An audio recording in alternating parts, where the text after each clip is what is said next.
What's going on, guys, and welcome back to episode 31 of the Offshore Gamescast. I'm Dave. And I'm Dylan, and we're in person again. We did it. We survived COVID. We made it through the wilderness. We made it through. The viral wilderness. We didn't know how lost we were, but, just so glad. We're back in person. We're feeling better. Just gonna plug this real quick. If you want to help us out, because, we're trying to grow this little thing we're doing. If you listen to us on Spotify, they just added podcast ratings. So you can go, if you leave us a 5-star rating, that would mean a lot to us. You might have to update your app. And if you let us know, we'll be happy. Yeah. And we'll. Yeah, you know what? If you tweet at us a screenshot that you did that, we'll talk about it. And we'll talk to you. We'll talk to you and we'll talk about you. It doesn't get on the show. It doesn't get much more exciting than that. Basically that's like the Zach and Cody Danimals sweepstakes level excitement. Was it you that showed me something with that, or did I see it on TikTok or something? I saw something about it recently, it stuck in my head. It was like unlocking memories from your past. No, I saw a different, there's this one TikTok where this kid's like, it's me, I did it, I won the contest, and I'm so excited, and he was like, wasn't that like 10 years ago? It's like, no, it's right now, I can't wait. Yeah, I saw something that was like one of those things was like unlocking memories you didn't know you had, and played the commercial, and they're crushing them. Yeah, yep, and I was like, oh, I do remember this commercial. Yeah, because it was fucking everywhere, and everybody wanted to go on that fucking cruise. So we weren't working. No, but we were COVID. working on games. Yeah, we have we played games. A few games. Quite a few. Dave did play more than me, so he is gonna kick us off here. I'm gonna kick off. I finished Chorus because with all that fucking free time, I used it. It's funny that you mention that. Because I finished Chorus because with all that free time, I fucking used it. I am very glad we got sick when this game come out. Yeah, when the game done come out, when the game done come out, and I done feel under the weather. I got COVID when the game done come out, and I got to play me some game. And I done feel good, feel like go over the moon. We finished Chorus. It was a good game. I felt like the story didn't matter until the end, where it kind of felt like it started to matter. But every other thing going on with the story just felt like it had no weight. So I agree with that. I also think towards the end, other than the beginning, they were doing a good job of like, this is your story that you're going through, and then there's a lot of world shit that has happened or is happening that I think I like when games kind of like hint at things but aren't like, here's a fucking like lore drop for you. And you have to like sit here and listen to a thing. Yeah, but at the same time, I have no idea what's going on. So, yeah, it hit a point with the story, especially towards the end, where I was just like, well, it was talking about like Forza and like his origin and like that. I was like, what the fuck? What does that mean? What does any of this mean? What's happening? It felt like some fucking Last Guardian shit was going on at the end. The very end, the thing that happened, also like, what? Yeah. Like... Story-wise, I mean. But the game felt great to play. That's really what carried it. And especially, like, the more upgrades you got, which last time, I apparently didn't get all the upgrades, so I ended up getting the last one closer to the end, because that's what you have to do. Oh, yeah. But just getting those and flying around, and while some parts where you had to, like, fly in and out of ships were cool, I felt like they weren't. I was like, where the fuck do I have to fly back in and go through now? But even with scanning, I had that issue too, especially with some of the bigger ones where there's like so many different like little, and you got to go do this to open this gate and then do that, and I'm like, all right, and then I go to hit my scan button and the thing that I have to shoot is blue, and I'm like, wait, does that mean I can shoot that, or does that mean it has a shield and I have to take that out still? And I'm just gonna shoot it. Yeah. I had an issue. You tell me if you had this issue. Mm-hmm. It was during one of the, it's when I don't remember what they call it now. It was when like the big thing was like kind of chasing you. through the when you're like in like some sort of tunnel thing. Oh, what was that called? The Guilt. Yes, the Guilt was chasing me, and I would go through this tunnel and everything, and then I would just like hit one of those red hologram walls, and I'm sitting there, I can't get through it, and then the Guilt would just catch me and kill me, and this happened, I would say, between 10 and 20 times. Now, is the wall red, or did it have a thing in the middle? So it had a thing in the middle. Yeah. Like a circle thing. Yeah. That's when I realized I could teleport to that. Oh, I feel like that was never actually explained before then. There's two things. There's the red wall that has the crystal that you have to take out, and then there's the red wall that has the orb on the other side that you can teleport to. It was the orb on the other side. It wasn't certain things I felt like were like either world building speak and were just like told and just went over my head. Yeah, I don't remember them ever showing you like, hey, so like, yes, I can teleport to like behind enemies and stuff. Yeah. I don't remember ever being told I could use that to teleport to these specific points. And I remember 2 instances in the whole game when that happened. Which was there and a thing towards the end. Yeah, they were like, this is how you do this. Also, it can be used for puzzles. And then they did like 2 puzzles. And it was a lot of combat. So it's like, there's no way I would have remembered that. And I feel like they would have had to throw up like, hey, you remember? You remember from earlier? Yeah. Yeah. It also, in my opinion, got kind of sci-fi tropey. In a way that, but they're tropes that I like. Yeah. It's a type of, but without getting too spoilery, not that I could really begin to tell you the story. One of the things towards the end is like, you call on all your friends and the allies you made along the way, and they all come and show up, and everyone teams up for the big battle at the end. That's a trope that's in a lot of things. It is. It happens in sci-fi things a lot, but that always gets me like kind of hyped.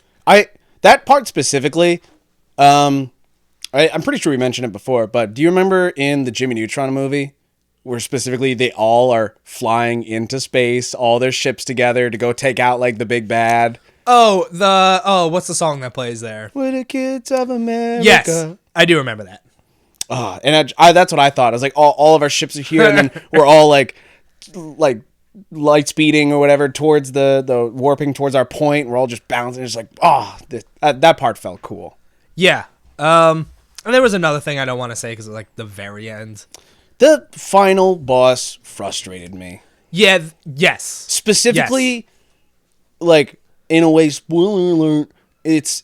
I'm sorry. What was that? It's spoiler alert. It's final thing that you had to do. Like its final set of things. Yes. When it's moving fast and a lot of like turning and like in and out of each other. Like I must have did that part like 3 times. Probably the same. And I was just like, why? Just fucking stop it. And I'm going and just, I'm talking about the thing that happens after that. Yeah. Which I couldn't explain the story reasons. Yeah. But it felt cool. Yeah. Well, it's like the games that do the thing where it's like, all right, this is the last section of the game and it's not going to be combat focused like the last 20 hours you played. It's going to be story and you're just kind of like a beast. Yeah. Yes. That's what I want. That's what I like. You become, again, without going into specifics, you kind of become a beast. Yeah. In a really good feeling way. Along with that is one of my biggest gropes, going back to the story, is towards the end. One of your biggest gropes? Gripes. I'm pretty sure you said I gropes. did say gropes. One of my biggest gropes. Let me tell you the story of one of my biggest gropes. One of my biggest gropes is with the story. Anyway. The thing that grinds my gears the most about the story is towards the end, you have these really almost in-depth cutscenes where it's like personal between you and Forza. Mm-hmm. You're inside the cockpit. Other things are happening. And then anytime like a story moment is going on, you're just sitting there from like your game camera behind your ship, sitting in the middle of space while people are talking and nothing's happening.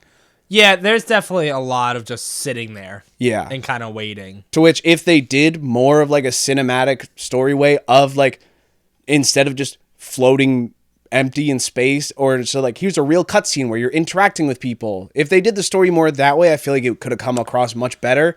I agree. I mean, I'm sure budget reasons was part of it because this is not like a big AAA game. I know, but I agree. It's weird. It's weird because it's like in like the most opposite of what they are. This is just flying. This is aerial Halo. Sure. Right? So listen. Big sci-fi blah blah blah blah blah. Yeah. Right? You got the leader, Nara. That's Master Chief. Okay. Master Chief, she girl, he boy, her no armor, him armor. Wow. Ugh. Then you got Forza, armor, AI, Cortana, AI, no armor, male, female. All right. Okay. And the stories don't really do too much. I feel like I had more that I was going with here, and I don't know where it went. I don't really know where it went either. But it's like that, you know? It's just Halo, and it's just kind of, that's all it is. And then this one is flies, and that one shoots. Yeah. Okay. I could kind of see what you were going for there. Yeah. And I still stand by it. Oh, okay. Yeah. I wasn't disagreeing. Right. I really liked that. Okay, one thing. I gotta bring this up because we didn't talk about this. We just said at the same exact time. I don't know if you noticed last week's episode when we were separate. We made a joke. It was a highlight. I posted it, and then at the same exact time in the same exact way, we both went, "Huh." No, I don't. So where it is like in complete unison. Yeah, it is. And that just reminded me of that. And I meant to bring that up with you, and I never did. So now I did. I can't pick that out specifically. Well, listen to our highlights. Look at that. Look at that. It's at the end of one of our highlights. Okay. I'll show you after this. One more thing. There was a post-credit scene. There was a post-credit scene. I don't remember a post-credit scene. Maybe there wasn't. I don't. I mean, it's very possible there wasn't. I just don't remember. All I know is that the last thing I put down was that it had a good ending, and I'd definitely play another one. Oh, I would definitely play another one of these. Yeah, because it definitely feels like they set themselves up for a sequel. Sure, you could totally have a sequel.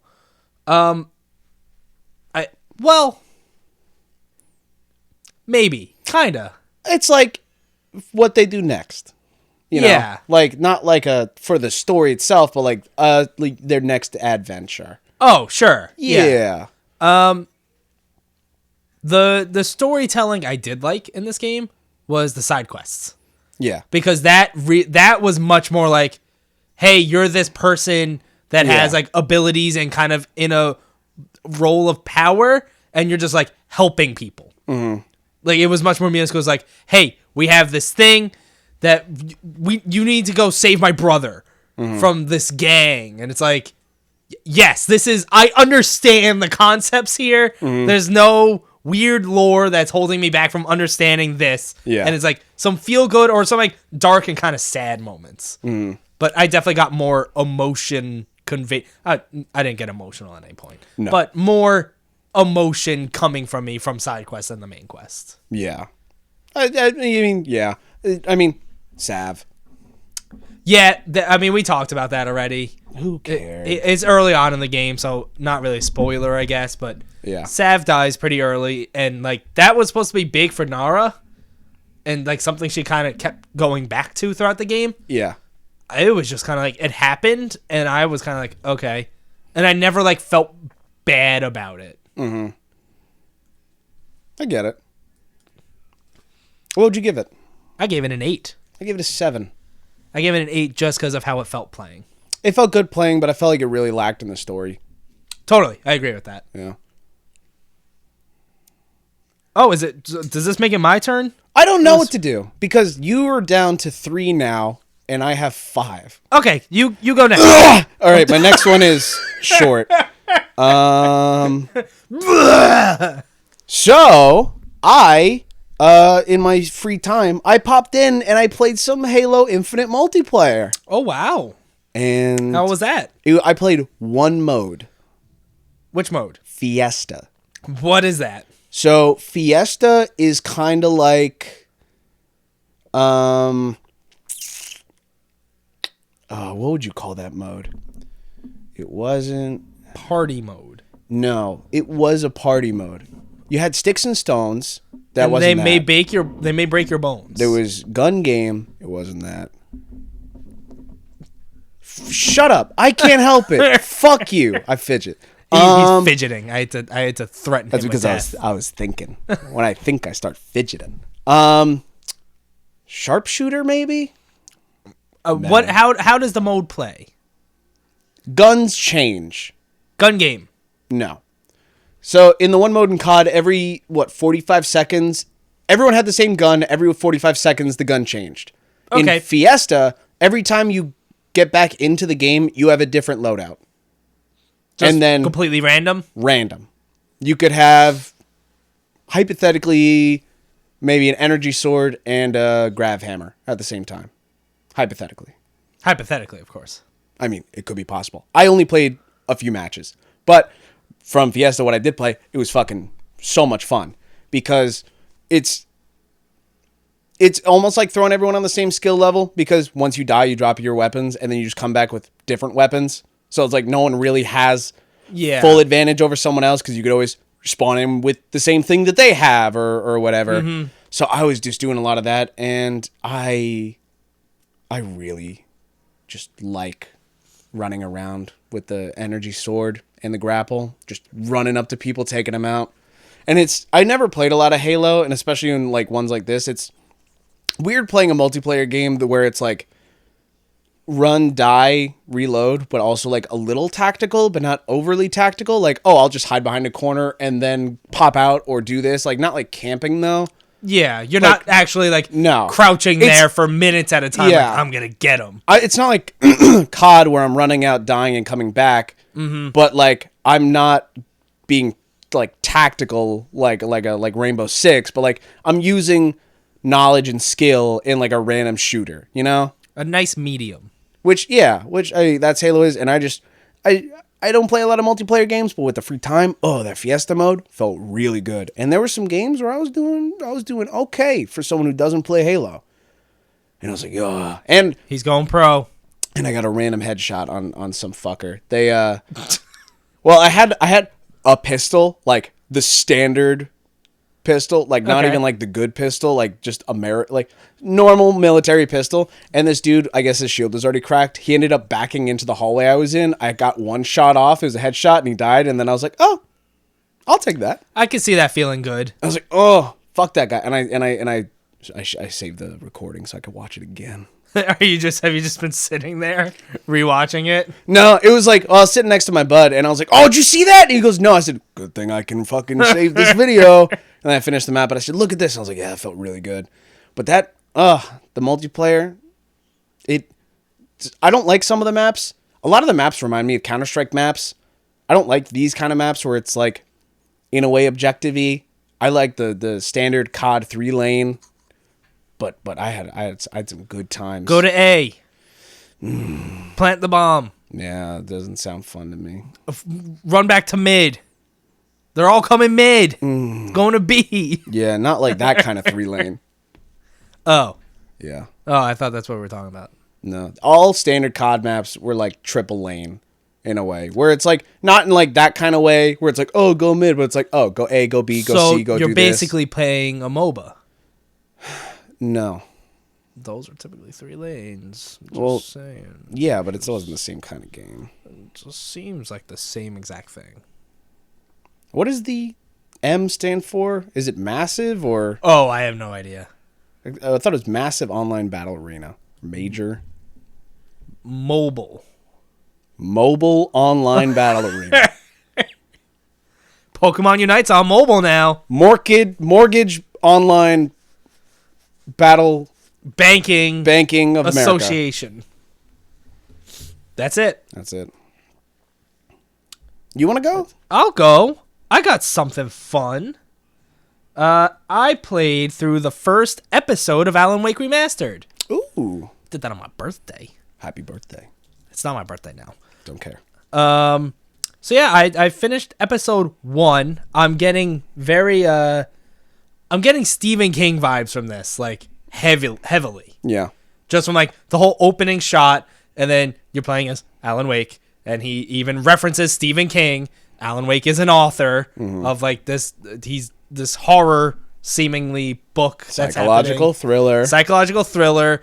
There was also another reference at one point where he's like, I gotta go before this dude comes crashing through the door like in The Shining. And it's like, you know, there's a vibe. Yeah. They're going for it. I think they're succeeding. I am very intrigued by what's happening. So you played the original Alan Wake? Yeah, I've started it years ago. You didn't like beat it? No, I got like maybe a few hours in. So like I know generally how like the early sections work. Okay, so we went through the like most of the combat was in the woods with the dude with the axe chasing you. Yeah, and like, you have the flashlight, and you have the flashlight, which it's interesting. It's a little bit of a different. It's weird. You use the flashlight, and then later you have your gun. So it's like you use the flashlight, and then you use the gun. Yeah, you use the flashlight to like stun or weak or.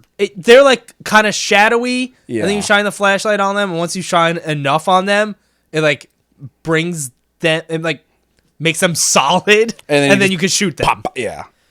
It's already at times some like they send like 4 guys at you, and it's kind of like this is overwhelming. Yeah. I've died a few times. Checkpoints seem really good to be like, if you die here, we're just gonna put you like right before that fight. But really, it's the story. It ended with your wife you're on a vacation. She wants you to write. You're like, I want to fucking get away from writing. Writer's block. She's scared of the dark.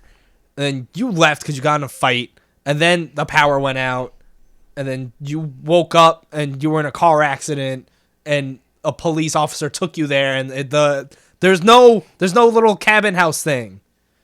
So everything's missing. Yeah. It's very like. My brother says it's very Twin Peaks. Let's go to a small town by the water with a lighthouse with that one rickety bridge and then all the spooky. Yeah. Yeah.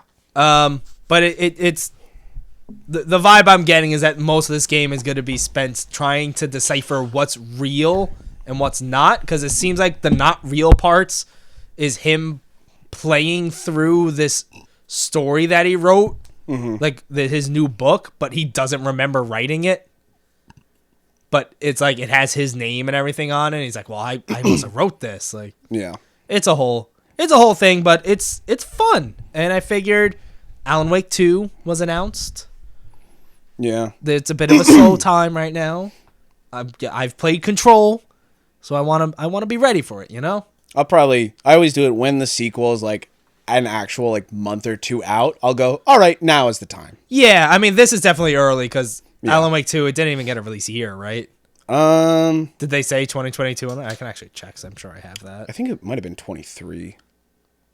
That would be, honestly, even better, because I don't know if I'm going to be able to do this all right away. Yeah. Yep, they said 2023 for Alan Wake 2, so. Okay.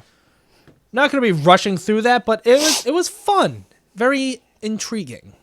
I'm excited to get back into it, especially with the remaster. They're also heavily going for like this is like a TV show. Yeah. Where it's like the episode ended and then it immediately goes to previously in episode 1 of Alan Wake. Yeah. And does like a recap. I'm excited to play it, especially the remaster, having played Control already, knowing what they want to do with it now. Yeah. Especially since Alan Wake was the beginning. So, yeah, it's that's one of the main reasons I wanted to play it also, because Control. Really liked it. I hop back into Psychonauts 2. Oh, thank you, Dave.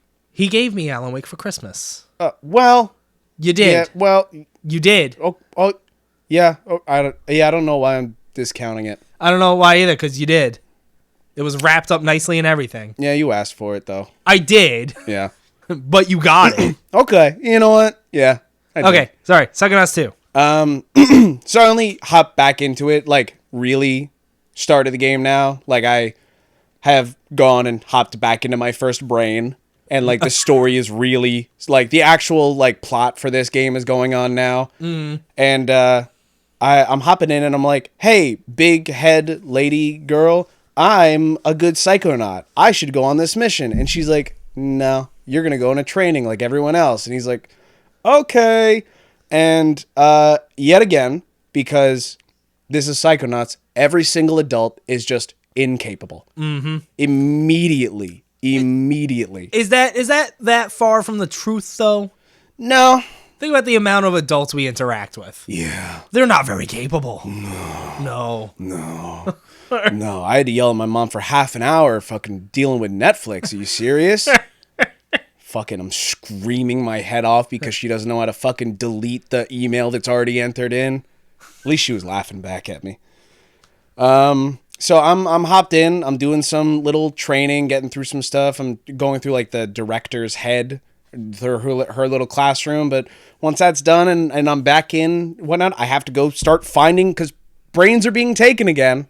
Not again. Again. We already found someone without a brain, so I got to go and be the hero again. But, I mean, it still feels and controls so much better, and is just leagues above, gameplay-wise, the first one. Is the story of this one hooking you? Because I remember that was, like, what hooked you in the first one.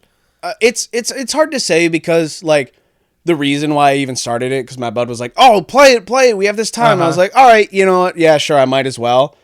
So, like, maybe I'll, like, get more into it now that I have less things going on, gaming-wise.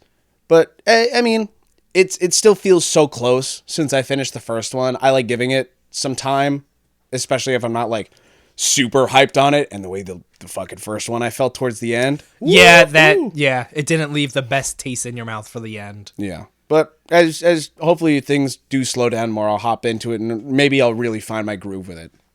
Hopefully. I mean, there's not a lot of time here before things aren't slow anymore. True, but we'll see how that ends up going around. Next, though, we both got something to talk about. We do. So we, what was it? Fanatical? We ended up doing a little deal because they had some Oculus games that you could get, and it was like $15 for like 8 games and whatnot. So I was like, of course we did it. Yeah, especially because like we both already wanted games on that list, and like one of those would be like $15. So it was like, it's like good deal. Yeah, no brainer. And the one of those that we got was Accounting Plus, which we both just ran right through. Yeah, it doesn't take long to do it. How long to beat? Has it at about an hour? It really felt less than that. It did feel less than that, but also like an hour can go by pretty quick. It can. Yeah, very short, but very funny. Yeah, I mean, it's the Rick and Morty people. So yeah, it was what's the guy's name? Justin Roiland. Yeah, it was him, and it said the dude from Stanley Parable. Oh, that's cool. Yeah. Which kind of makes sense, the two different vibes that are happening. Yeah. Like the start tutorial menu, and then just the fucking pure Rick and Morty shit. Absolutely, it just straight up. But that was like, I smoked a little bit before I ended up playing it. I can't imagine going into VR after that. Oh, it's I've done worse. Okay. It made a lot of sections a lot funnier.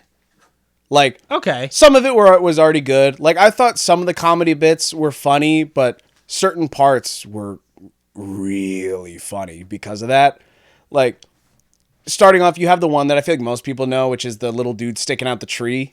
Yeah, well, I knew nothing about any of this. I just knew it was like who made it.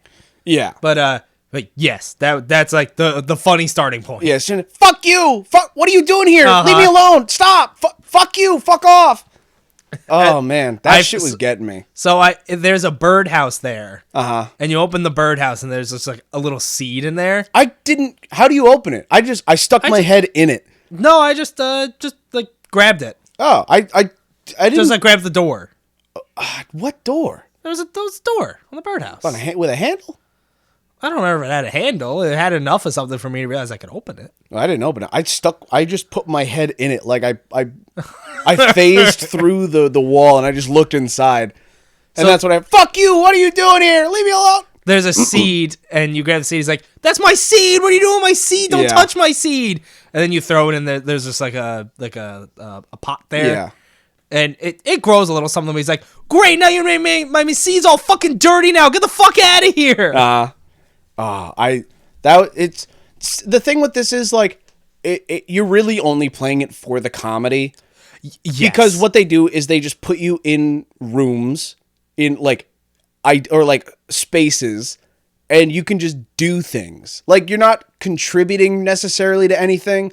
You're just doing things, creating reactions, and then like it just at one point moves on once you've like exhausted what you can do. On that note, after having a quick man conversation, a manversation as they call it, Dylan brought up a pretty good idea, and because of the situation, the way the game works, there are different scenarios that you can go through, and you don't end up doing every single one. Mm-mm. And he thought it would be a good idea if we might drop an anchor on it. So we're thinking. I'm thinking about dropping an anchor. Yeah, January 24th, perhaps. Perhaps. That is a Monday. But yeah, also, it's like a very short experience that like... But like, there were certain parts that I could just go on for like 10 minutes and talk about. Right. And it's tough to talk about the details just on this because it's such a short thing to where it's like, if someone wants to play it, then we're just kind of like... Yeah. We talk about it for... 5 minutes, we talked about half the game right there. Like, you know what I mean? Yeah. So yeah, we're gonna drop the anchor on that. January 24th. All right. On that note, yeah, if you want to hear funny scenarios and because you don't have VR, listen to that because it's funny. Mm. Well, it is. Yeah, there are some really funny moments from that game. Yeah. I'm gonna do my last one before my other one real quick because my other one's the longer one. Okay. So that I did find the time to play some more Resident Evil 4 VR. Ooh. I thought that I would be able to play and like beat it, but the last 2 chapters are much longer than the first 3, to where I was playing for like what felt like an hour, and I was like, I haven't even hit like the ending of 4-1 yet. I'm like, what? We're taking some time here. So I end up playing through 4-1 through 3. I think I started 4-4, which is the last of chapter 4, but I was like, I got to take a break. I've been in this thing to the point where I had to sit down on the ground.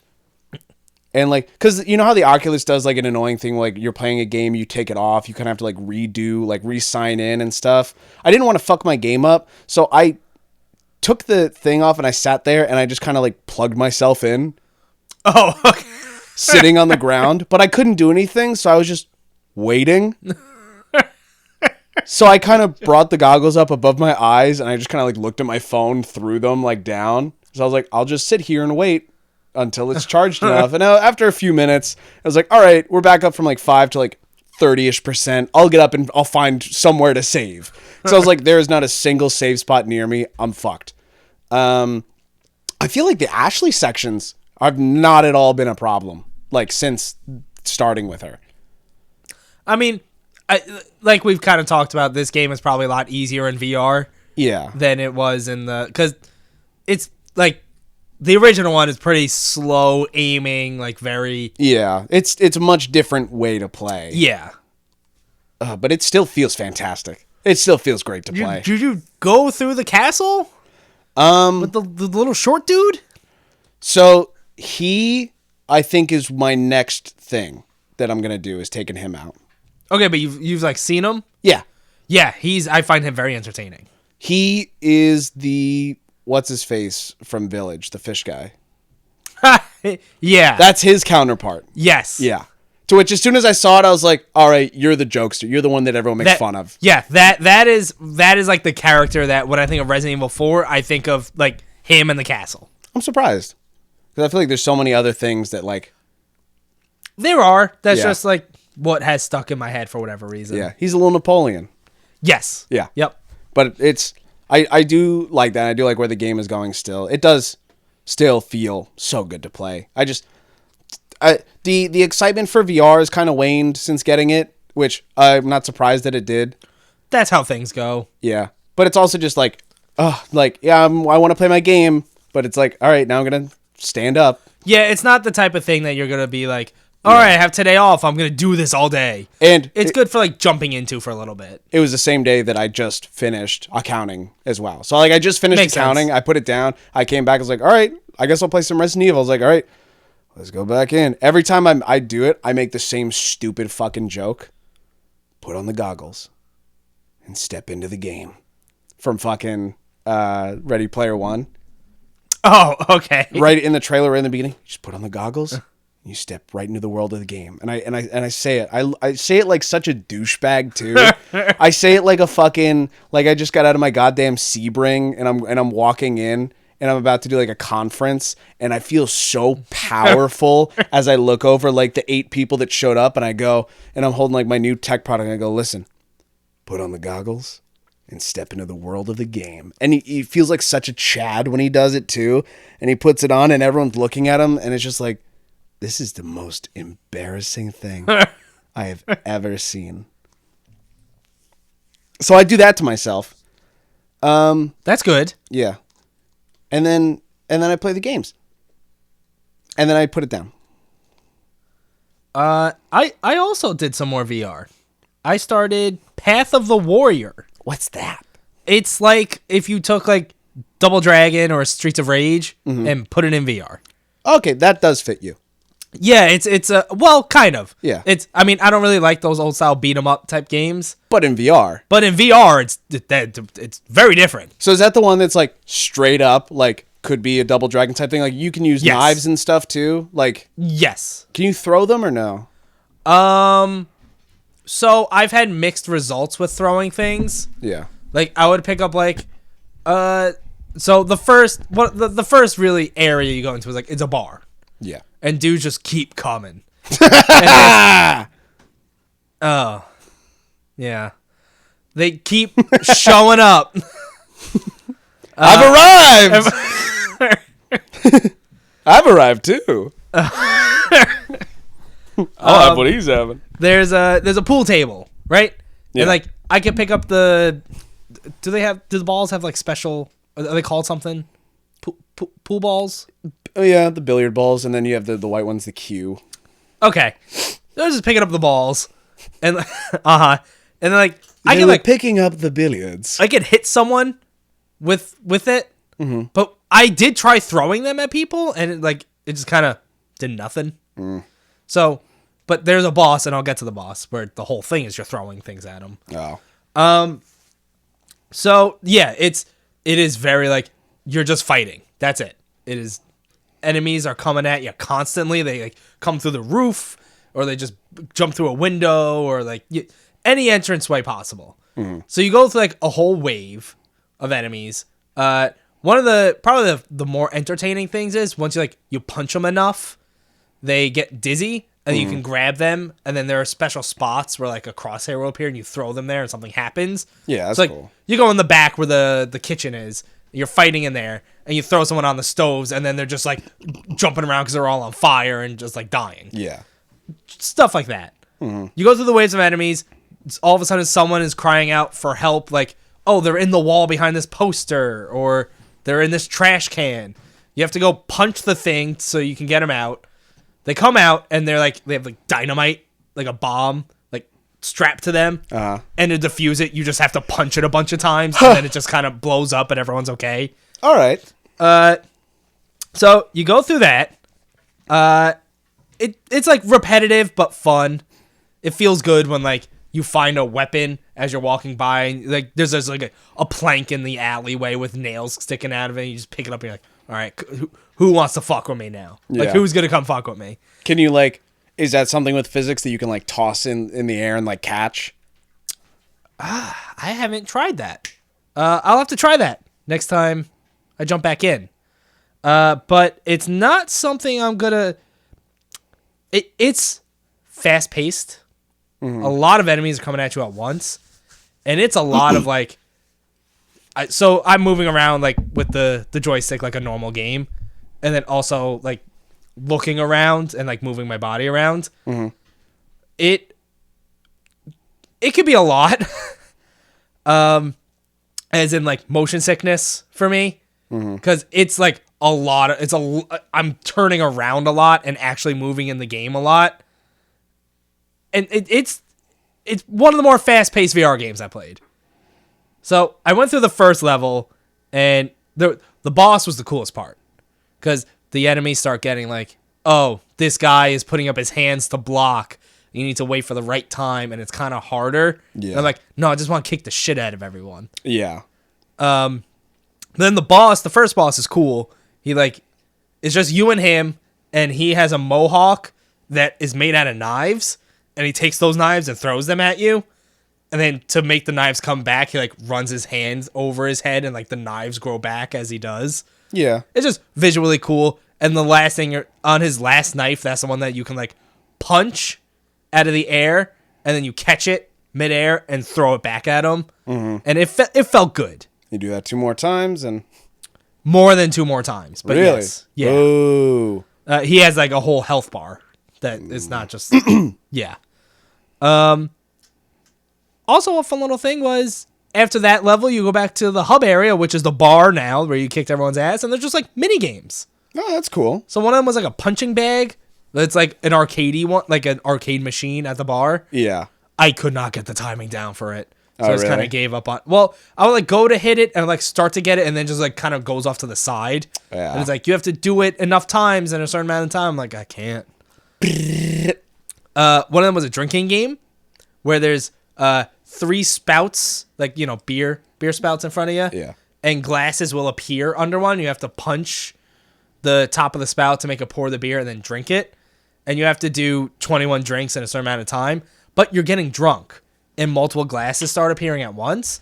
So the vision in the game gets all fucked up, which, as you can imagine, is VR. So Yeah. it gets fucked up for you. Yeah. And then it was darts. A little thing where it's like, get a certain score in darts. So yeah, it's like, you know, hub area is cool. I think that's all the mini games. It's just those. That's still something. Yeah, it's something I can do like one level at a time. Because one like at the end of that level with all the combat and the very quick movement while looking around a lot was really throwing me off. Yeah. So I did the one level. I was like, all right, I can mess around with these mini games now because it's like calm. It's not fast paced, and just I'm good there. I wonder how I would feel with it, because you do move around a lot in Resident Evil, especially in some of those little arenas where you're going up against like El Gigante or something. Like there's some you're moving around. Yeah, I don't know if it's something to do with, like, I played games like this on PSVR and had no problem. Yeah. I don't know if it's the fact that like this looks better You're more free. or feels better. Like I'm not having this large cascade of chords bouncing off me that kind of reminds me that, like, you know what I mean? Yeah. It's more immersive. So I don't know if that's like fucking my brain up more. Could be. Could probably be. Ugh.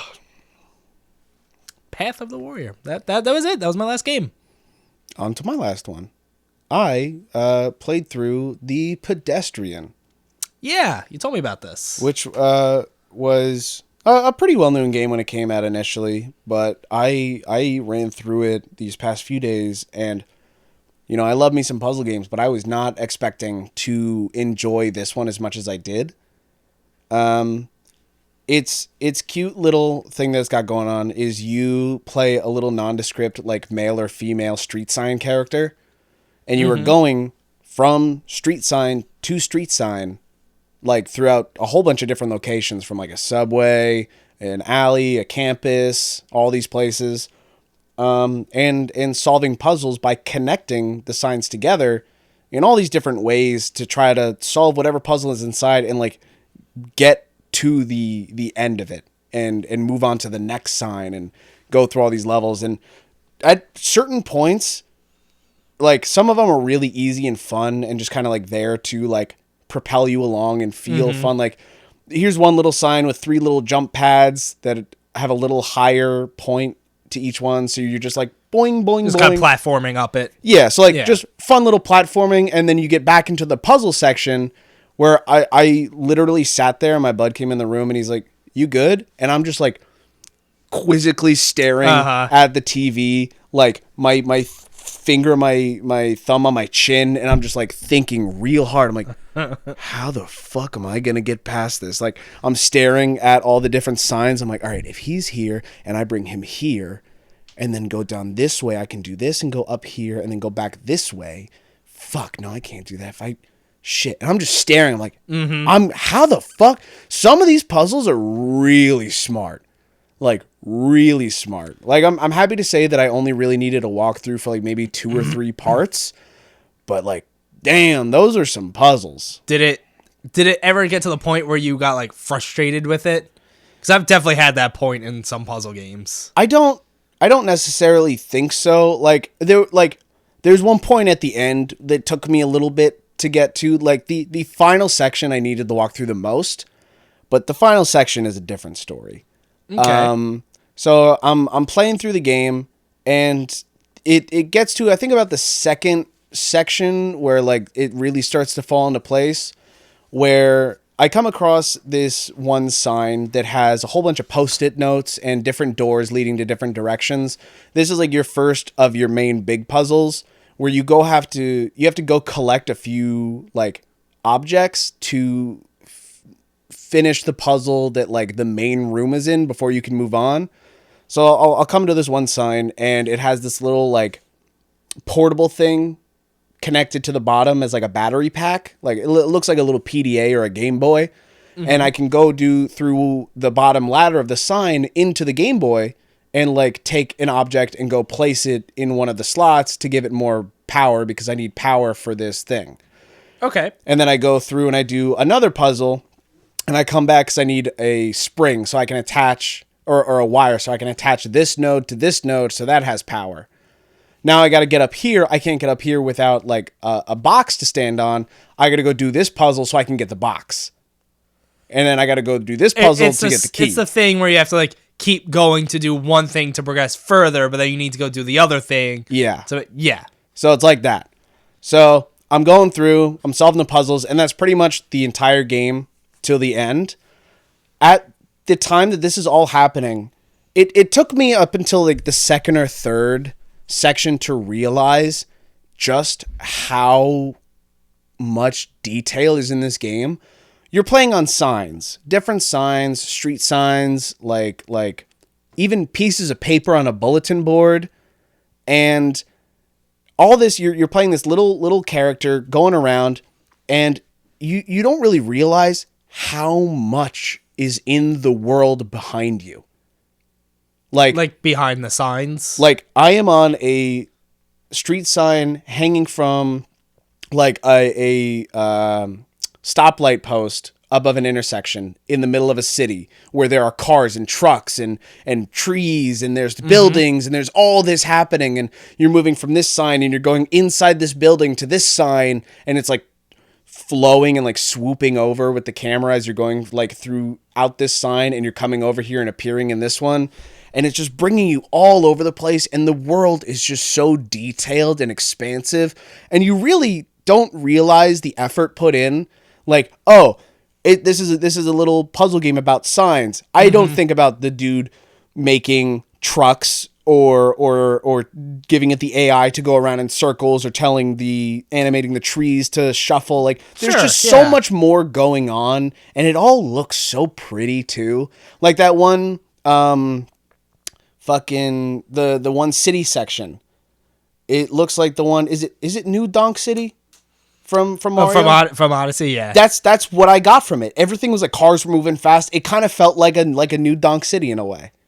I like New Donk City. And I was just like, this is cool. And there's so many other things. Like you go into a little subway car to go from section to section, and you go on the little screen on like the dashboard, and there's a code that you have to enter in by hitting like a certain button a certain amount of times to enter in the code. You hit the main button, and then like the doors close and everything moves. You're inside of like an elevator. It's all really cool. The puzzles are cool. You have to connect doors and ladders to each other. You can move some of the signs to really help out. Some signs can't move. And that's its own puzzle. You got to figure out, all right, I can move this here. You have to reset some puzzles that you're already working on to progress, which fucking threw me off. Yeah, that's like the next step that would also fuck me up. It's like, all right, I have to connect this sign to this sign to bring my character down here, and then I can move the sign over here so I can connect these two together, and then he'll go down there to do this, and then I have to take away one of the connectors, which once you go through a connector piece, it gets all like black and white instead of pure black because you went through it. Mm-hmm. If you get rid of that, then you reset because it's like you have no way to get back now. Like you went through that way, you have to go back that way. Okay. So if you take that path away, it all resets. And there is a path to go through. There isn't like numerous ways to win the level. So certain levels, you get the option to use this paint to coat one of the signs into not changing when you reset. Oh god, yeah, this would fuck me. So you have to choose one of the signs to stay the same, reset yourself so you respawn at the one point, reconnect, go back over to that room, get what you need from there, because you can go into that room or like that sign, leave things there and use like the paint to keep it that way, and then go back. It's just, there's a lot. These puzzles really get fucking brain melting. Think about the person that like came up with that puzzle. Yeah, and all the other shit. Like, it's, oh god. And there's sections where like, oh, I can move these signs, but some signs have like conductors on them that I have to connect to wires to power things to move bars out of the way, so I can take the sign from this bottom quadrant and move it into this top quadrant now, and then I got to do more connecting to break down this thing so I can have these quadrants. It's some of these puzzles sounds like it kind of it really, sounds like a lot. It gets a lot to the point where I was like, I'll finish a few puzzles. I'll be in the middle of a puzzle and I go, I got to do something else. I'm going to go, like yesterday, I went to the movies. I was like, I'm going to go to the movies. I'm going to come back. I'm going to beat this later. And, I need a break because it's these puzzles. And it's so, it's in a way where I'm sitting there and I'm like, I'm looking at the TV staring for minutes to figure it out. Like, I don't want to look at a walkthrough. Yeah. I don't want to have to because I'm like, oh, this is stumping me in a way that like I feel challenged, and not in a way like I don't get it. It's stupid. Like, all right, let's do it, because everything you need is right there. Mm-hmm. It's right in front of you. It's not like a 3D game where I'm walking around and figuring out like it's not like right you don't know where to go or something. I just don't know how to go. Yeah. And that was great. As you play through the game, you are doing more and more of these like multi-staged like sections where it's like, all right, here's your next thing. This has a few post-its. You go through one post-it door and it's like, all right, here's another thing. There's 2 post-its here. You got to go get this thing and then come all the way back to do this one thing. All this stuff to the point where you have filled up this little Game Boy thing at the bottom with enough nodes to fully power everything you needed to do to get to the end of the game. And this is where I'm throwing up a spoiler alert. Spoiler alert. The entire time I'm playing this game as this little dude, and I hop down after getting to the last section, and I put in the last node of the Game Boy, and then he's on the Game Boy. And somebody... Oh, do they like pick up the Game Boy? Picks up the Game Boy, and I'm now playing a first-person game. I am now walking around with this thing in my hand, and when I want to, I can stare at a sign and put him into it to do something so I can go somewhere else. Interesting. So the whole final section, I'm walking across these like catwalks between buildings surrounded by clouds. Like I'm really high up. And I'm going over to the one building that has like the thing that I can put my little dude in. And every change I make to that section of pictures or signs, the buildings are doing that. These buildings I'm standing on top of are changing their connectors for me, myself, to walk across and solve puzzles. I need to go in a 3D space with my character to pick up a box, put it on a section of the top of this building that has dotted lines, go back over to the other building where I can put my character into the pictures, and then use the character to jump using the thing that I just did. Like, I can't get to the second platform without a box. You move the box in 2D to put it up there. So I have to go out into first person, go over to that box on the building. So it adds a whole other element. And that's where I really needed the walkthrough point. So I was like, oh my God, what the fuck am I doing? That sounds really cool, but also complicated. Which is why I think the ending and everything is so fucking cool, but it is really smart. It's really smart to the point where I was like, I don't know. It got to that point where it's like, I don't have everything in front of me. I don't know what to do. And then once that's all over, you go through this long fucking tunnel behind a brick wall to a dock, and you get into a boat, and then you start sailing away. And then that's it? You're gone? That's it. It sounds like this person with this Game Boy has some sort of like power. Are you in control? Is the little dude in control? Is the boat in control? What's happening? And I looked up, like, after what you said with the inscription. I sat there, I was like, what the fuck's going on here? Like, what just happened? And I could not find, like, any information. Interesting. And I was just like, I would think there would be like some sort of explanation, because like you said, this when this came out, I like had some traction to it, right? Yeah, I remember some people talking about it and even looking up stuff about it after beating it. People are like, yeah, this is a really good game. Like, people are like really enjoying it. It is really smart because it is a really smart game and it does some really cool shit. And that ending, what? You need the lore now. Oh, I did, and I just don't get it. And I was just having such a good time solving those puzzles. And just watching, like, seeing all the detail in the background. I don't know. I really dig the Pedestrian. This is a good game. Cool. I did put it on my list when you started telling me about it earlier. That's why I was just like, you were like, hey, any other games? I was like, I don't want to talk about this one, but you should play it. Mm-hmm. I was like, I don't want to mention anything because we were talking about Inscription, and that got me thinking. I'm like, this game does some fucking crazy shit too. Yeah. I gave this one an 8. I really liked my time with the Pedestrian. Cool. It was fucking... It's a little too smart for me at points. I loved it. I thought...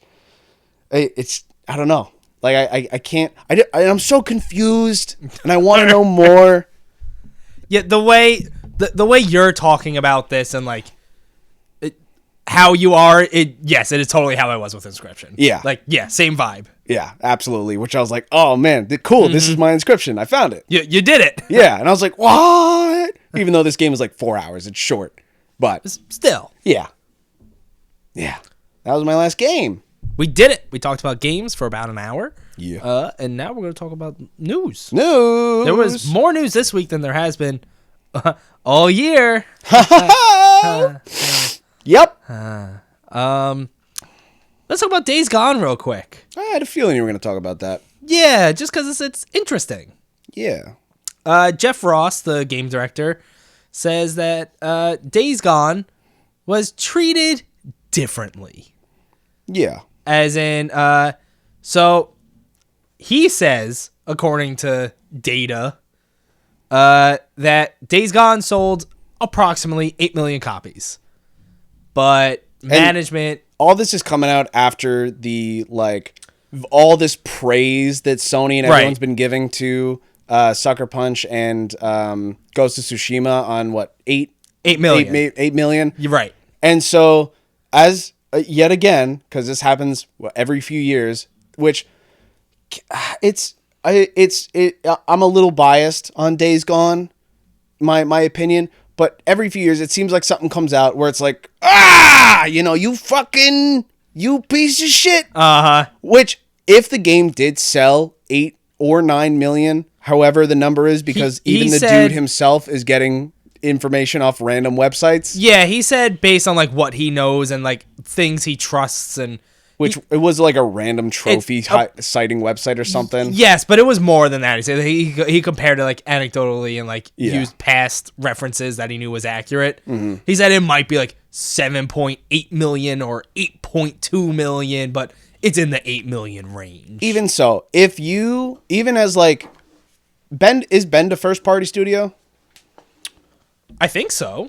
if you're a first party studio, and even so, if your game reaches that and it's a new IP, like, I think that's pretty good. Granted, it didn't have the best reception overall, but like any number like that, you would 100% expect, like, all right, sequels are going to begin. So he said that.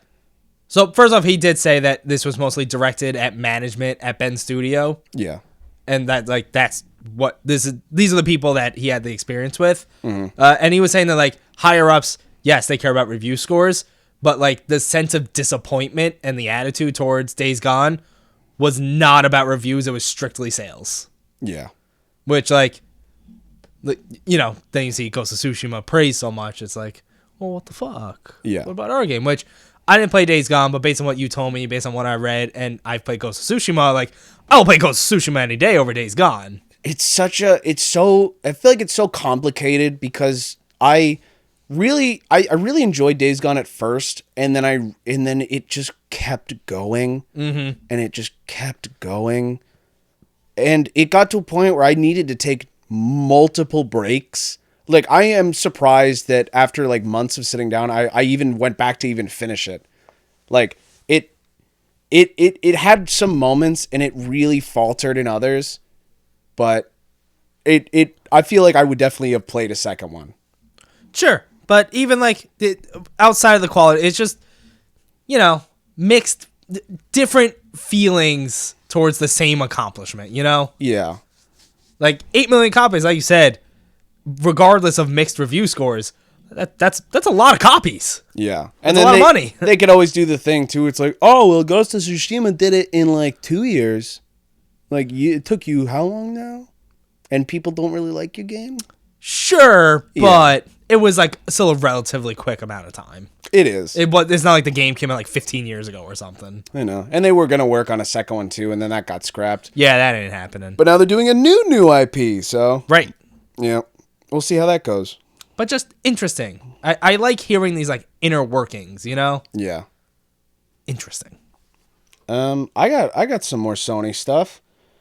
So whole bunch of Last of Us rumors floating around the past few days. So all this seems to be leading up in hopes for hyping up when the show comes out. Sure. But keep forgetting that's happening. Yeah. Apparently, the Last of Us remake is pretty much finished and could come out late this year. Okay. On top of that, there might be a Last of Us 2 director's cut. Okay. So I don't know what else that would entail. Me either. But that's interesting. And I forget what they called it, but there was that the standalone multiplayer game. Right, that is, like, they haven't actually said, but is, like, almost definitely real. Yeah, I swear I can't remember the name. There was some name that it had attached to it, but it was just like some standard, like their first big multiplayer thing, and just more confirmation that these things are just happening, and it will be probably coming sooner than we think. Do you have any interest in playing a Last of Us Remastered? Well, remastered or remake? Well, is this remastered or remade? So the thing that I'm pretty sure this is going to be the first game in the same gameplay style and animation as 2. Okay. That's what I All right, so if understand. it's that, do you have any actual interest to play that? Yes. Now that I've played the second one, I would definitely give the first one a second try because I didn't like the first one. I'm in the minority on both sections. I don't like the first one as much. I really like the second one. I'm also with you. The first one, like, I didn't think the first one was bad. Yeah. I thought it was, like, enjoyable and good, but it was getting, like, a lot of praise. Yeah. And I was like, I don't know if I'd go that high. And then 2 definitely had some mixed reactions to it, and I was like, I really like 2. Yeah, it's literally, if you liked 1, you hated 2. If you thought 1 was fine, you probably liked 2 more. Yeah. But if they do that and they do put in the work to redo basically the entire game in a whole new gameplay, like not new gameplay, but like new animations, new, like straight up 1-for-1 with 2, yeah, I would play that. Especially just to see how it felt different, and I don't know, just to hopefully give it another try, and maybe I'll enjoy it more this time. It feels to me too soon. Yeah, but at the same time, these companies see money. Oh, of course. No, I know why it's happening, and it will sell. Of course it will. Yeah. But like for me to personally play it, I just like I don't have any real interest to play. Listen, give it another 10 years. Yeah. Then I'd be way more interested in a remake at that time. Yeah. I mean, I'm still going to give it a shot just because of hopefully it getting some more redemption for me. Especially after the second hopefully. one. It's definitely not necessary. It's not necessary. But you know what? Games are games. And they're necessary. Yeah. I don't know what the fuck would come in the director's cut of Last of Us 2. No, I don't know what comes. Does it like include Last of Us Remastered or something? No, like, actually, I'm pretty sure there were things that they were talking about. I think so. No, there was a whole island they actually cut. I'm pretty sure. During like the second half of the game, there was supposed to be a lot more stuff with Lev and Abby and whatnot. Okay. I'm pretty sure the thing I remember the most of them is like they crossed the thing up in the sky with the heights, and then they went through the building. And on the one island where like there was like the people who were building their houses out of like wood and stuff. I think that was supposed to have a much bigger part, and like I want to say there was like an island. There was some island. An island off the island? I don't know. Is this Lost? Yeah, right. E3 dead. Maybe. I don't know why people keep talking like it's not. You know? Yeah. So, E3 died technically, last year? I feel like last year was really the like... E3 died 2 years ago. It's been like deteriorating slowly, you know what I mean? Okay. You have E3, and then at the same time, Summer Game Fest comes in. E3 is like a figurehead. Basically. Just an image. Summer Games Fest does everything. EA keeps coming back. E3 keeps coming back for some fucking reason to like give us an update when no one's thought about them, because, you know, let's just save money, stay home, be safe, and just do it all digitally. Yeah, so what really was last year though that Jeff Keighley is the head of gaming now. I mean, basically, like, it was last year where, like, that happened, and basically it was Summer Games Fest. That was, like, the whole show of Summer Games Fest, which was basically, like, Game Awards without the awards. Yeah. It was, like, all the announcements and stuff and all that. Like, that felt like E3. Because it was. Like, it mishmashed into one big event.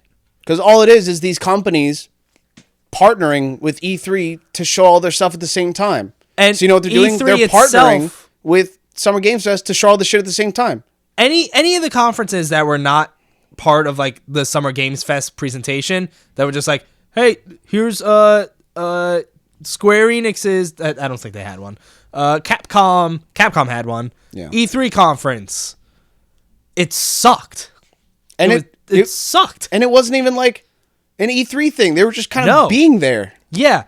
E3's dead. It's dead. There's no physical event for 2022 for E3. They've said that outright. But like, we're excited to share more news with you. But apparently, this was from IGN. They said anonymous sources within like the industry that would normally they're like contacted by now about like E3 details. Yeah, like it starts pretty.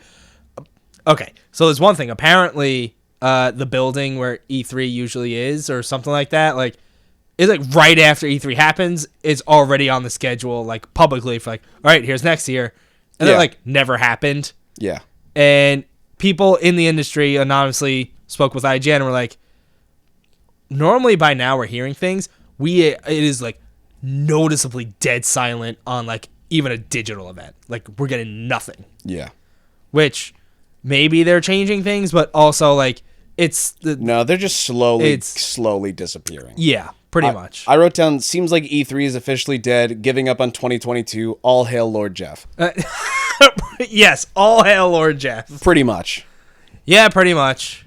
He is games. This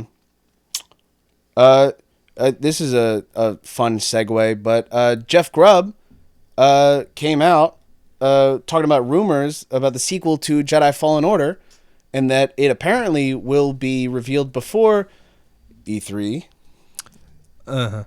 And possibly, but more realistically, will come out in 2023, but possibly might be slated, could come out this year.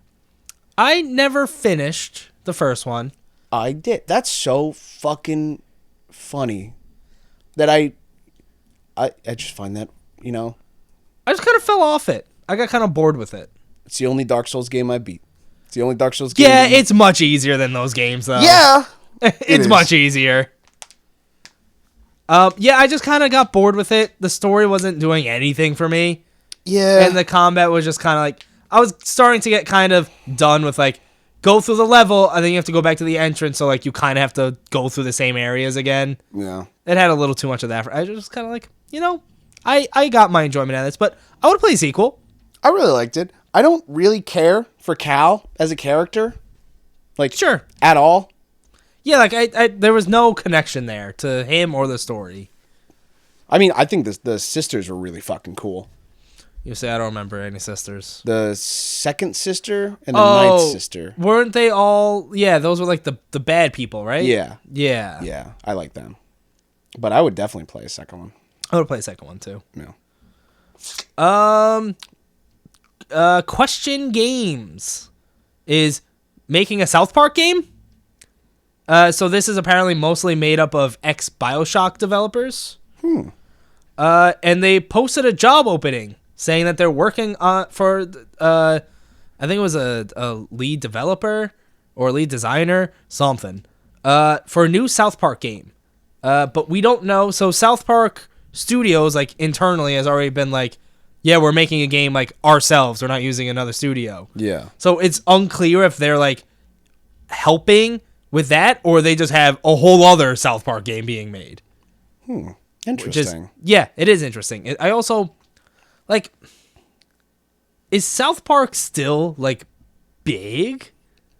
Like, You're asking the absolute wrong I person. know, and, like, I know that, like, the 90s and early 2000s was when it was, like, huge. It's obviously not that big anymore. No. But, like, I don't know. It feels like a random thing that, like, had a couple games made and now has, like, one or maybe two more in development still. You know what I mean?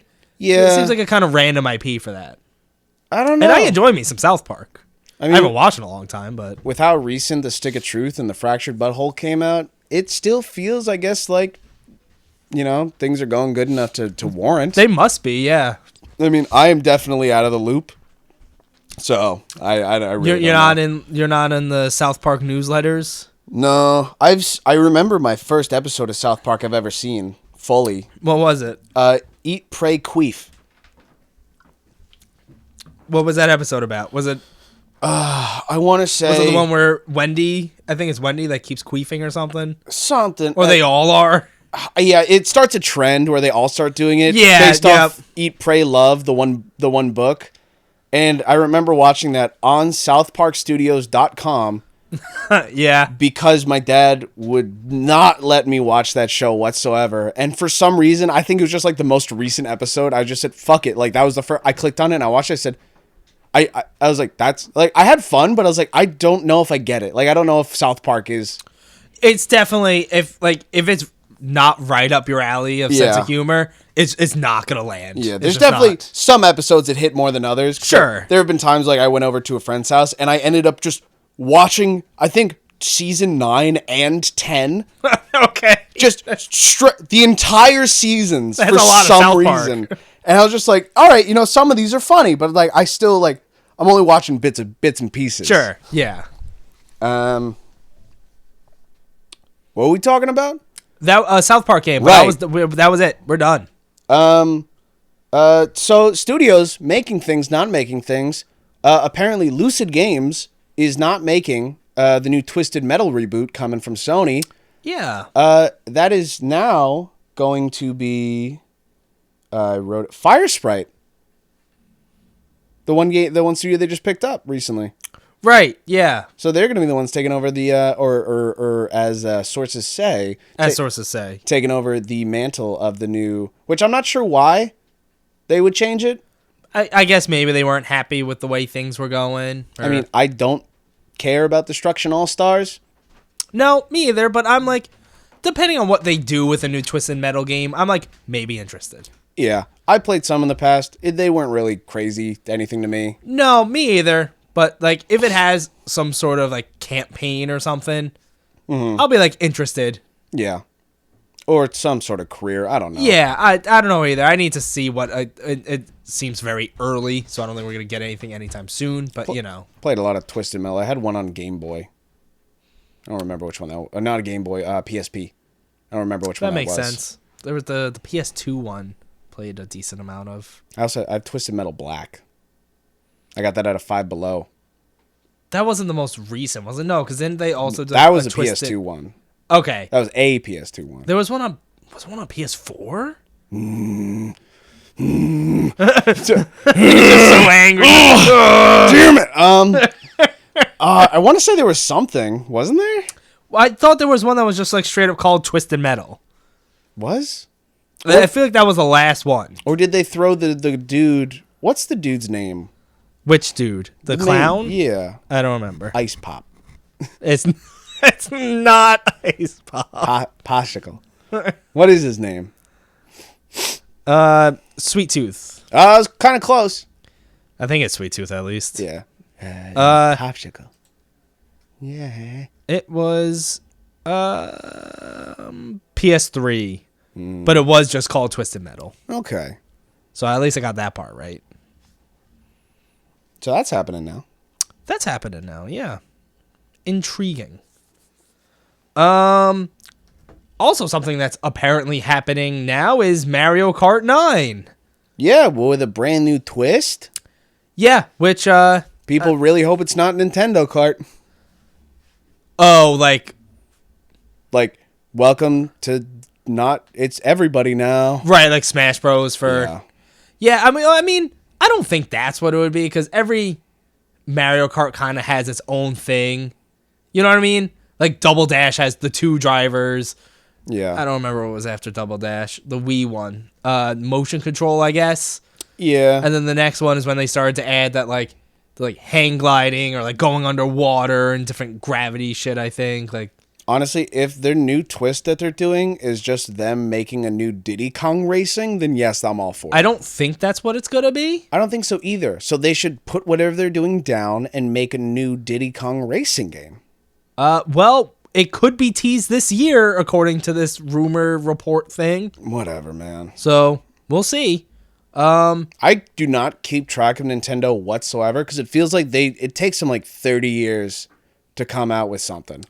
Oh, if you're looking like straight up at like this 3D Mario game came out this year, then the next one was this year. Like they have enough IPs where it doesn't feel so distant. But when you look straight up, look at like one IP, and it takes a long time for another one to come out. Nintendo is also my exclusive box, so yeah, that's what it is for me now too. But that is because like that's why you want a Nintendo system. Yeah. It's their exclusive. You want to talk about a bigger thing happening? What's a bigger thing happening? What about Take-Two buying Zynga for $12.7 billion? That is a big thing. Yeah, in hopes to bring console and PC games to mobile. Yay. How much GTA Online is going to come to mobile, right? Like in some form, and Zynga has like the mobile talent to make those kind of things happen. Like if anyone, Zynga is like the one mobile dev. Yeah. For comparison, this was $12.7 billion. Bethesda was bought by Microsoft for $8.1 billion. Yeah. That's like a pretty decent difference. Yeah. But mobile games, you know? It's they It's because of those fucking grimy microtransactions and their fucking stupid schemes of just pulling shit in. Right. So even if they're not, this makes sense probably like money wise for them. Even if they're not making mobile games for them, because like Zynga already has like Words with Friends, Farmville, Harry Potter Puzzles and Spells. That's probably going to make them a profit in and of itself. And it has been, and it will continue to. I mean, for like Take-Two now, but like, yeah, you had like, you put GTA Online on mobile in some, it's obviously not going to be the console version. Red Dead, yeah, like these games coming to mobile, it's going to make a shit ton of money. It is. That is a big deal. It makes sense. Mm-hmm. All right, Dave, are you ready to get angry? No, because I don't care. Let's talk about Dying Light 2. Oh, right. We were going to talk about this. Yeah. Damn it. Fucking give me every single clickbait article from the last fucking 72 hours. Yeah, and people overreacting to them.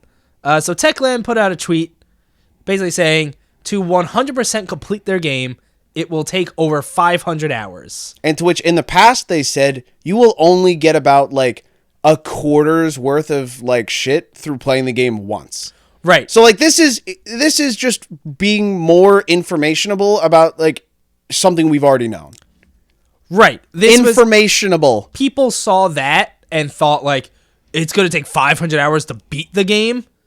No. They also did say as part of this tweet, somewhere in the responses because people were freaking out, like, hey, main quest and side quest will take about 70 to 80 hours. Yeah. They've had to since come out even more and be like, all right, if you're just doing the main quest, it's going to take like 20 hours. Yeah. So like the 500 plus hours, that means like, so this is a game where like decisions matter. Yeah. And there's a bunch of dialogue options. They were like, to see every decision, every dialogue option, every this. So we're talking multiple playthroughs. Yeah. Of course that's going to take that many hours. Like, imagine playing through all the Mass Effect games, or even one Mass Effect game, but needing to see every single decision and every single dialogue option. It would be an insane amount of hours. Yeah. So like, but you have the option in the content to do so. Right. The vast majority of people are not going to do that. No, it's like the people who fucking don't read any signs when walking into a store and then get told that there were signs on the front of the door. Uh-huh. We work retail. What do you mean it's 500 hours? I'm not buying this game. You suck. $500? Whoa. 500 hours. Oh. 500 hours? Did hours? Do you see where I could have gotten that? Look, man. Hey, don't discriminate on my beautiful... you? Don't discriminate my New York accent that's what it was. with your fucking rowdy New York accent over there. Right, gents, get back into it. Grumpy Gamers? Is that you? Well, howdy! Yeah, the fucking guys thought we were from Texas. Well, really, I think it was just Eddie that thought we were from Texas, and then the rest were like, New York. We're bigger than Texas. The two of us together combined were bigger than Texas. I could beat the shit out of Texas. Yeah, that's an unnecessary outrage over that because people look at one thing, and then of course everyone, like you said, clickbaity headlines because they want the traction. Yeah, it just further spreads. Bullshit, lies. Technically not lies, but yeah, they know. Everyone knows what they're doing here. Yeah, like I don't know. I see that and I go, all right, I'm gonna be happy because first off, the sequel to this game I've been waiting for is coming out. There's a bunch of content, and I know for a fact I'm not going to do that. I'm not going to spend 4 playthroughs doing that. There really a very, very, very small amount of people are going to do that. Yeah. Like, I would imagine, I don't know, what, maybe less than 100 people? I don't know. Maybe that's a little small. That's a lot, though. I don't know. Look at all the people that play MMOs. That's true. I know somebody who has 65 days played in Dying Light 1. All right. So maybe more than 100 people. That's a lot. So much. That's a lot. And that's not even an MMO. And that's the first game. Which is like MMOs, that's like a different echelon. Yeah. But still, you get my point. Yeah. A very, very small amount. A normal gamer is not going to do this. Even someone like me who's like, I am hyped as fuck for Dying Light 2.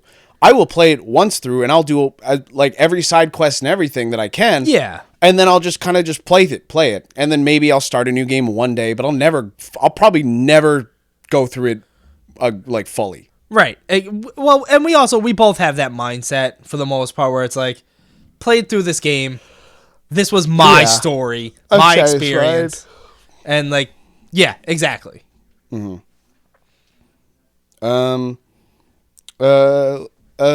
Leaks. There's leaks. There's always leaks. There was a customer survey that got sent out. Ooh, I know where this is going. And we might have a new Armored Core game. Yeah, if this person is to be trusted about this survey, apparently included like screenshots and gameplay videos, like showing off a boss fight and everything. Which I don't know anything about Armored Core really, so I don't either, except that From made them and that it's a mech game. Yeah. Apparently this is gonna be like a vast open world or something. Editor Al's gonna love it. I'm sure he will. Yeah. Yeah, that's cool. I would jump in on a new Armored Core. Yeah, I would try it. I don't know. I think they're hard, like Dark Souls. Yeah, maybe we'll try it. I don't know. They got their other mech game, the what is it? The Metal Wolf, whatever. Was that also From? Yeah. Or is it, oh, okay. Yeah, that was like Sure. one of their first mech games. Yeah. They like mechs. Yeah, they like mechs. Mechs are cool. They're cool. Pacific Rim. Editor Al really likes Pacific Rim. He does. Editor Al really likes mechs. He does. He does. You want to talk about some delays now? I only know of one delay. I know of two. Whoa. You can throw out the first one. All right, Stalker 2 has been delayed. Wah, wah. April 28th to December 8th. They basically said, exactly what you expect. They need time to polish, work on the game. It's all the bigger NFTs than they out. thought. Yeah, all those NFTs got to come out. Yeah. Big process. Game-breaking NFTs. But honestly, like, with the amount of games that come out now. I'm fine with that. Right. Like, take the time you need. Don't put your employees through development or, like, crunch hell. Like, don't ruin their lives. Take the normal amount of time you need to just make a good game. Yeah. Yeah. So, what was the other one? Warhammer Age of Sigmar. Okay. It's an RTS. Ooh, yay. Yeah. It that got delayed from 2023 to late 2023, maybe even fiscal 24. What? Right? Something that Damn no it. one was thinking about. I never heard. Obviously, I know Warhammer, but that one specifically. Warhammer Age of Sigmar? Oh, yeah. I'm a big Sigmar The guy. up-and-coming 2023 RTS? Yeah. Possibly 2024 now? I inject Sigmar every night. God. Saying 2024 is the weird one to me. That's the one that does it for you? That's the weird one. Because then I think about 2004. I was 10. I was 8. Baby. I was 7 for most of that year, though. Baby. I got one more thing here. Oh! Some Kirby and the Forgotten Land details. Came out. Right! And I have to talk about this because Go right ahead. This trailer fucking skyrocketed my hype for this game. I watched that trailer, and you know what I felt? Nothing. I felt tired. It made you sleepy. I saw it this morning in bed. Okay, well, that makes sense. Yeah. So first, we got a release date. I know, I'm excited too. We got a release date, March 25th, so that's soon. It's a few months away from We now. both have games coming out that day we're excited for. Yeah, it's the same day as Tiny Tina's Wonderland. Tony Danza's Wonderlands. Yeah. So they did announce that there's going to be couch co-op, which, sure. Yeah, the other person plays as a Kirby's mouth. Nope, just a Waddle Dee. I don't know what that is. Okay, the little... Is that the thing that looks like a mushroom? Not a mushroom, an marshmallow. Yeah, it looks like Kirby, but like generic. Yeah, and he looks kind of like a Lucky Charms marshmallow. Sure. Yeah, but he's also got feet and no mouth. There's maybe no mouth. We might be thinking of the same thing. They kind of just like waddle. They're round like Kirby. They're short like Kirby. Yeah, but they kind of look like a marshmallow, but not like a ball. Yeah, but they're kind of ballish. Maybe. Oh, okay. Here we go. Let's just finish this. Let's finish this. Let's finish this once and for all. Let's finish him. Hey Google. That's Waddle Dee. What's a Waddle Dee? Yeah, that's it. Yeah, but I don't know. He looked like a. Yeah, I don't know. I see a marshmallow. I mean, I get that. What really started to get me excited was how big is Waddle Dee? There is a 60 millimeters. There is a hub area, a town, and as you're saving more Waddle Dees, they move into the town and start opening up shops. And the shops and all the things in the town, as more Waddle Dees come, will give you different mini games and side objectives. You love your mini games. Oh, like one of them is like a restaurant opens up, and then you help them get orders out of the restaurant and serve people. And it's like, yes, give me that. Did you ever play Club Penguin? No. You would have loved Club Penguin. Probably. I was busy either playing RuneScape or Counter-Strike. I was playing Club Penguin. A lot of people were playing Club Penguin. I love Club Penguin. But yeah, just the 3D platforming, the different levels, they showed off a lot. Not a lot, but it was like, quickly jumping between levels. A lot of variety there. Mm. It's not just like that one city that seems like it's just a level. Both Kirby and the Forgotten Land and Sonic Frontiers will have a portal open up, and you're going to find out they're both in the same universe. Wow. Same map. They're the same person. Yeah. And then they start making out in the post-credits scene. No, Kirby will just eat Sonic. No. Kirby's mouth will be closed. Wow. It'll be passion. Showing some restraint. I gotta hold back. He's gotta hold back because he can't kill his love. Wow. That was the maybe Gotta Go Fast was inside us all along. I don't like that. I don't like that one little bit. We're moving on. Maybe now. It was maybe the Gotta Go Fast was the friends we made along the way. No, it's ruined. You got more news over there? That was my last thing. That's it for news.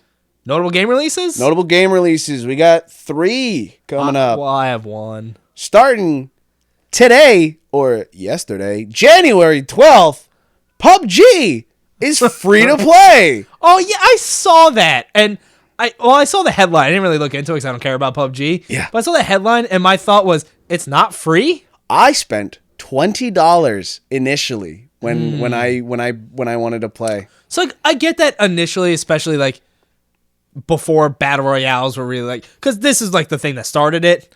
I get that at the time. But I have the cardboard box. That's interesting. That the code wait, cardboard? So when PUBG released and you could like go get it, what you did was I went to GameStop and I bought it. I spent $20 and they gave me a cardboard case like that opens at the top and I pull out the code, but it looks like an Xbox game case. But it's cardboard. It's cardboard and it's on my shelf. Interesting. Under P, I think. That makes sense. PlayerUnknown's Battlegrounds. So PUBG hits free to play PC, PS4, Xbox, and Stadia. Yay. On January 12th. I assume your next one is this one on January 13th. January 13th. Yes. The Anacrusis is coming out.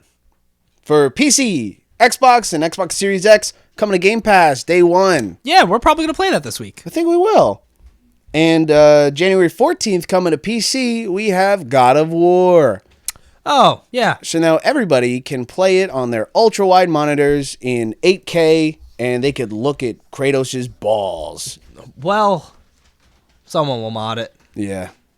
That game would look great on PC. It would. It looked great on PS4. It just looks great. Yeah, it does. Yeah, you guys should play that. Just go out there and get yourself a computer.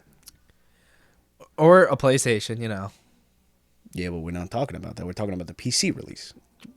Well, are you going to play the PC release? No. Are you kidding me? That's going to do it.